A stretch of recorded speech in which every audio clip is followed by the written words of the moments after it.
Lesti Kejora. Kalau kita berbicara bahwa yang dituntut oleh Yoni Dores karena banyak sekali orang-orang yang upload gitu ya, upload ke YouTube, lalu dia ingin menuntut Lesti Kejora, yang menurut saya itu adalah sebuah hal yang salah alamat. Secara hukum, secara konteks hukum pun itu tidak dapat dituntut. Kondisinya adalah begini.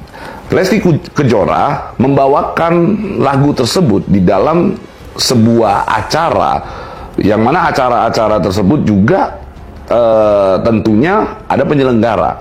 Harusnya penyelenggara lah yang melaksanakan kewajibannya kepada si pencipta.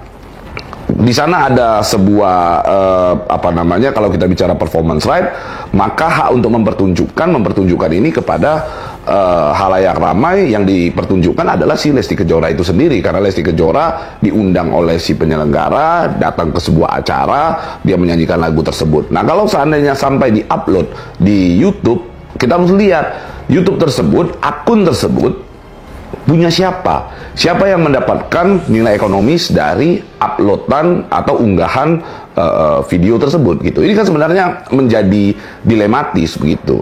Kadang-kadang yang buat agak menggelitik gitu adalah banyak pencipta yang tidak sadar diri gitu ya. Pencipta lagu yang tidak sadar diri. Dia ingin menuntut haknya dia, tetapi dengan cara-cara yang menurut gua justru tidak beretika, tidak memahami bagaimana struktur atau konstruksi hukum itu sendiri begitu. Ada yang ngebawain lagu tapi tanpa izin tuh, lagi rame. Biasa karena lagi panas-panasnya begitu. Biarin aja, nanti juga adem lagi. Ini membawa nama anggota DA juga Bun di Lesti, yang katanya menggunakan lagunya Pak Yoni Dores tanpa izin. Ya, gimana tuh Bun? Tapi kan menurut saya nanti lama-lama juga kan ini memang sebelum ada kejadian sama Lesti kan ada sebelumnya kan juga. Mungkin Anda sudah tahu juga, jadi memang lagi sensitif ya kan menurut saya. Nanti juga akan adem. Tapi langkah Om Yoni itu sudah tepat apa enggak menurut Bunda sendiri? Pak Yoni itu sudah tepat ya? Kalau menurut saya sih menggugat. Dia menggugat ya, sebaiknya adalah penyanyi, pencipta tuh harus memang ada saling saling approach ya, saling ada pendekatan, harus saling silaturahmi. Jadi saya berharap antara penyanyi dan pencipta tuh harus saling seperti keluarga dan diselesaikan secara keluarga. Seharusnya nggak tempuh jalur hukum ya. Apa yang melakukan Lesti? Karena bagaimanapun juga kita juga butuh lagu, penyanyi butuh lagu, pencipta juga butuh penyanyi gitu loh, gak bisa dipisahkan itu. Itu mungkin ingin jadi penengah juga mungkin. Ya saya hanya bisa berdoa aja. Mungkin Bunda bisa menjembatani bahwa dimana kesalahan lagu dangdut ini kan semua bisa pakai, semua orang bisa menikmati segala macam. Bukannya di dangdut ya Bun. Tapi kalau fenomena ini kan jadi seperti kayak membatas-batasi gitu loh. Buat jadi kok mau bermusik aja kok rumit ya, kok mau nyanyi aja susah ya. Nanti lama-lama dunia jadi sepi ya. Iya, kalau nggak ada yang nyanyi bagaimana gitu. Ya mudah-mudahan nanti pemerintah turun tangan deh. Tapi Bunda dengan terakhir untuk undang-undang hak cipta sendiri setuju gak sih?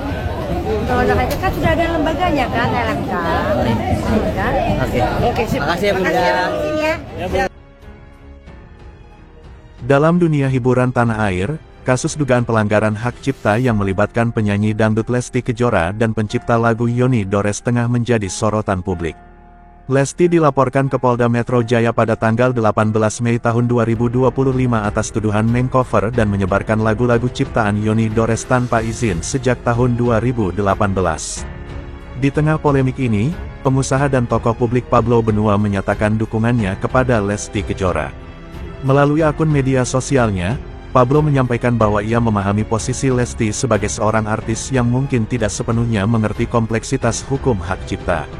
Ia juga menekankan pentingnya edukasi mengenai hak kekayaan intelektual bagi para pelaku industri kreatif. Pablo Benua menambahkan bahwa ia berharap kasus ini dapat diselesaikan secara damai dan tidak berlarut-larut di ranah hukum. Menurutnya, komunikasi yang baik antara pencipta lagu dan penyanyi sangat penting untuk menghindari kesalahpahaman. Ia juga mengajak masyarakat untuk tidak langsung menghakimi sebelum ada keputusan hukum yang jelas. Sementara itu, Pihak kepolisian masih mendalami laporan yang diajukan oleh Yoni Dores. Barang bukti yang diserahkan meliputi flash disk, pernyataan dari publisher, dan printout cover lagu. Jika terbukti bersalah, Lesti Kejora terancam hukuman penjara maksimal 4 tahun dan, atau denda hingga 1 miliar rupiah sesuai dengan pasal 113 Jo pasal 9 UU nomor 28 tahun 2014 tentang hak cipta. Dukungan dari tokoh publik seperti Pablo Benua menunjukkan bahwa kasus ini tidak hanya menjadi perhatian di kalangan industri musik, tetapi juga masyarakat luas. Semoga kasus ini dapat menjadi pelajaran bagi semua pihak tentang pentingnya menghormati hak cipta dan menjalin komunikasi yang baik dalam industri kreatif. Ikuti terus perkembangan kasus artis yang selalu update, hanya di sini, tempat kamu mendapatkan kabar terkini, seputar dunia selebritas Indonesia.